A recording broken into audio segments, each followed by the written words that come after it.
శ్రీ సత్యసాయి జిల్లా సోమందేపల్లి ప్రాథమిక ఆరోగ్య కేంద్రంలో కాలం చెల్లిన మందులు పంపిణీ చేశారు ఆసుపత్రి సిబ్బంది. అనారోగ్యం ఉందని ప్రభుత్వ ఆసుపత్రికి వస్తే మరో రోగం అంటకడతారా అంటూ బాధితులు వైద్యునితో వాగ్వాదానికి దిగారు. ద్వారక్ నగర్ కాలనీకి చెందిన లక్ష్మీనారాయణ తల్లి లక్ష్మీదేవమ్మకు అనారోగ్య కారణంగా ప్రభుత్వ ఆసుపత్రికి తీసుకువచ్చాడు. వైద్యులు పరీక్షించిన అనంతరం అతనికి మందులు ఇచ్చారు. మాత్రలు మింగుతున్న సమయంలో కాలం చెల్లిన టాబ్లెట్లు అని గమనించి ఆసుపత్రికి వచ్చి వైద్యులతో వాగ్వాదానికి దిగారు.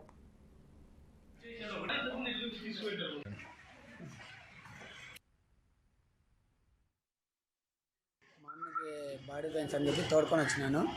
ఇక్కడ ట్యాబ్లెట్స్ బై మిస్టేక్ వేరేట్ వచ్చినాయి, అవి ఎక్స్పైరీ డేట్ అయిపోయినాయని మళ్ళీ వచ్చి సార్ ఇట్లా అయినాయంటే సరే బాబు అని చెప్పేసి వేరేది ఎక్స్చేంజ్ చేసి ఇచ్చినారు. ఇస్తే ఎట్లానే ఇప్పుడు నేను చదువుకోను కాబట్టి సరిపోయింది. చదువుకోకుండా ఉంటే కానీ ఇబ్బందే కదా. చదువుకోను కాబట్టి నేను దాని మీద డేటా చూసి వెనక్కి తెచ్చి ఇచ్చినాను. అదే చదువుకోకుండా అయితే మింగేస్తారు కదా, ఏమన్నా అయితే కానీ ఏం ప్రాబ్లము అని అందుకని మేము వచ్చి మళ్ళీ రిటర్న్ ఇచ్చినాము హాస్పిటల్. మా అమ్మకి బాడీ పెయిన్స్ అని.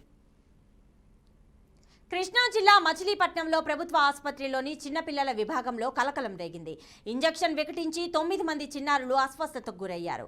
రాత్రి సమయం కావడంతో పిల్లలు అరుపులతో తల్లిదండ్రులు భయాందోళనకు గురయ్యారు. అయితే ప్రస్తుతం చిన్నారుల పరిస్థితి నిలకడగానే ఉందని డాక్టర్లు తెలిపారు. అస్వస్థతకు ఇంజెక్షన్ కొత్త బ్యాచ్ కారణమని, అందుకే వాటిని నిలుపుదల చేసినట్లు డాక్టర్లు పేర్కొన్నారు.